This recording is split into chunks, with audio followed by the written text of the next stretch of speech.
Well, first of all, it is really a diplomatic triumph on both sides. And for China, it's really the one China policy that is being more and more recognized, particularly in the Latin American and the Caribbean in the area.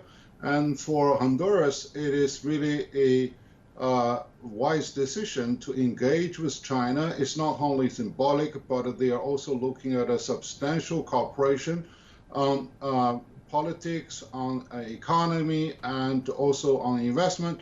So this is really a very much of the mutual benefit approach. And secondly, it really brings a very strong signal to the region in Latin America that engaging with People's Republic of China can really usher in the economic stability and the prosperity and bring the real benefit to their own people.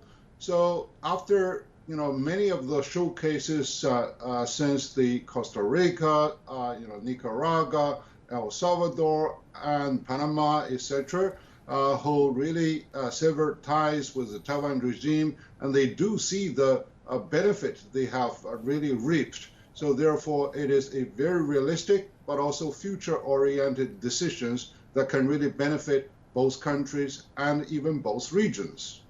Now we're expecting a meeting between President Xi Jinping and President Xiomara Castro. What key items are you expecting right now?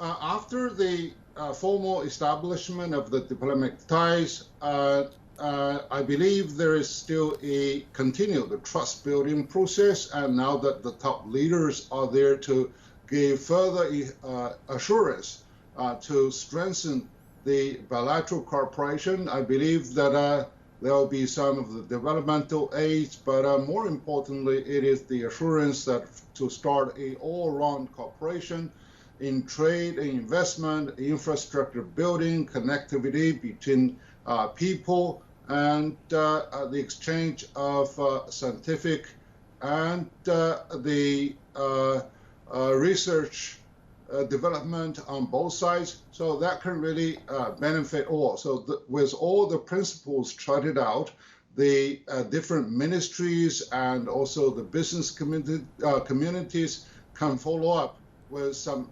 substantial deliveries. What about action plans, Professor? We know China and Honduras also held a high-level business meeting on Sunday. Business leaders from both sides meeting face to face. What could be some key areas and sectors of cooperation in the near future? Well, I think the strategic alignment is the way to go by exercising the comparative advantage on both sides. On the Honduras side, they are very strong in the natural resources, be it the marine products, agricultural produce, and some of the minerals. They are also engaged in the industrialization process, for example, in the textile industry and food processing, and in which China can really collaborate with them more. And I think the more horizontally, they are also expanding their outreach into many of the Latin American countries through the Central American Integration Program. So therefore, that can really provide vast opportunities for businesses to penetrate the entire region with Honduras as the springboard. And on the other hand, when Honduras is engaged in heavy industrialization and urbanization process that China's experience, and also China's economic might and technological expertise can really come to the aid, which can also serve the benefit of the Chinese business community. So there is a lot we can really work out.